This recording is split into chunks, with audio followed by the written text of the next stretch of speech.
So once I was reading the webtoon, and at the start of the episode there was this warning for suicide, and then of course the episode showed me exactly what I expected to happen, because duh, I have eyes, I've been paying attention to the plot, and I'm not alone. There was someone else in the comment section who was like, bruh, the content warning spoiled everything in the mail. Even an upfront content warning can spoil things, to be honest. But these episodic warnings are even worse. Like, not only do they tell you what's in the story, but also exactly when it happens, like right here in this episode. Like, I get it with stuff like webcomics, you don't necessarily know up front everything that's going to be in your story, because lots of people kind of publish as they write. Though a more cynical part of me suspects people want as many readers as possible, so they don't want to scare them off with upfront content warnings, instead hoping that by the time they get to the part where the warning applies, they'll be hooked enough to push through anyway. But it could have been worse. It could have been depiction of suicide or discussion of suicide, you know, just to narrow things down in case you get the wrong idea and dip, even though the characters just talk about it and didn't do anything, or you felt let down because you expected someone to attempt but they just talked about it. So how do we get around this? Well, there are options besides directing your reader to a mandatory "this word contains rape, suicide, homophobia, gaslighting, dead puppies and AI slop. Viewer discretion is advised," versus not mentioning anything at all and setting them up to be blindsided. But it's tempting to ignore that if we think of content warnings as a matter of, fine, I'll do it so you snowflakes won't cancel me. Happy now? I do think it's unhealthy to think of content warnings as something that we have to do to cover our asses, rather than purely a consideration for the reader and their well-being. Like, if you're writing a story, you probably have a decent grasp on how words set up expectations and what would gut punch the reader with an unexpected hit of trauma. That's all this is, really, managing reader expectations, except in the service of protecting the reader's mental health instead of in service of entertainment. But the core skill is the same. How do you frame things? For instance, you could give a general content warning and link to more detailed content warnings for people who seek that. You can expect the audience to see you advising them to check out the content warnings and be like, why is that necessary? I should probably expect some heavy shit. Even if they decide not to check out the specific content warnings. For less heavy works that might still contain triggering elements, you can push less hard on it, but just mention, here are a list of content warnings if you feel inclined, or have a content warning section just existing visibly somewhere in like a description or a menu without making a big deal about it. That way the story doesn't look more heavy than it is, but the content warnings are there if people need it. Okay, so problem solved. Video over? But no. That might work for content warnings, but it doesn't solve the framing problem in general. You still have to make decisions about what information to show or withhold. For instance, in how you describe or summarize your stories in promo material. Depending on how you describe your story, the audience might come in expecting a chill slice of life that gets dark at one point, or a brutal tear-jerking drama that happens to be a really slow burn. Which character traits you choose to lead with when introducing them in conversations, summaries, character profiles, etc.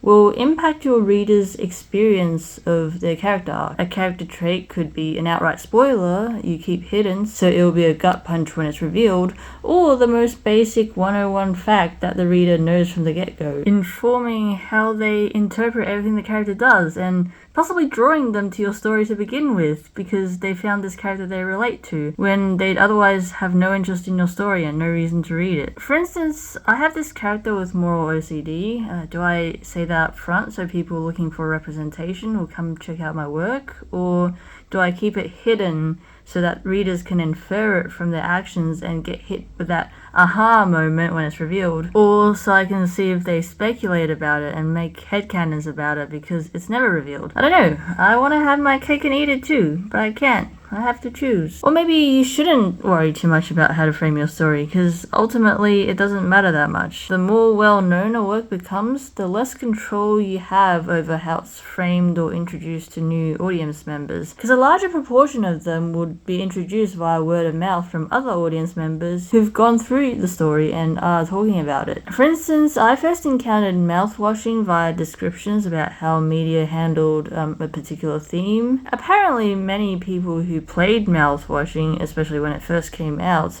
didn't pick up on that theme, which makes my experience very different to theirs, given I was not only aware of the theme, but got interested in mouthwashing precisely because of it. So this character with moral OCD, they worry that everything they do is manipulative and is incapable of talking about themselves in serious contexts at all for fear of making excuses for themselves. I was hoping to resolve their character arc with "you're not as manipulative as you think," but instead, I just ended up discovering that actually everything is manipulative. There is no neutral way to present anything. Like when giving first impressions, if you lead with your worst traits, people might immediately condemn you and flee. Whereas if you show people your good traits first, they'll get attached to you and forgive or outright excuse your bad traits when they find out about them. It's why people tend to defend abusers in their community. I was super confused when I first heard that people apparently tend to excuse abuse. That was not my experience at all. From what I've seen, people hate abusers and won't hesitate to attack them. But that's usually because the person being accused of abuse is a stranger to the condemners, someone they don't know and never met before. Abusers are often respected members of their community and expert in capturing and accumulating social capital. It can be the case that people are both quick to cancel strangers accused of abuse, while at the same time slow to believe accusations of abuse against people they're actually fond of to some extent. You can't really communicate a set of facts because time is linear. You have to communicate a list of facts and you have to decide which to communicate first. So we have an ordering problem. There's no canonical list for any given set. There's no canonical ordering. If you begin your story with a flashback to your main character's tragic backstory, that's no more or less objective than beginning with your main character murdering 5 people. But it matters, and your story has to have an opening scene. You have to start somewhere. And any third option that isn't murder or tragic backstory still runs into the same issues. It's frustrating. So what do? I don't know. Here are some possible options, I guess. You could just default to what you want, say what you feel like saying, and who cares whether you're framing things manipulatively, because our natural human biases mean we genuinely believe ourselves to be okay, forgivable, and define more by our better parts over our worst parts, and because we instinctively try to be liked and avoid being hated, whether we consciously intend that or not. Everyone does it anyway, so it's expected. Alternatively, you could just hedge aggressively.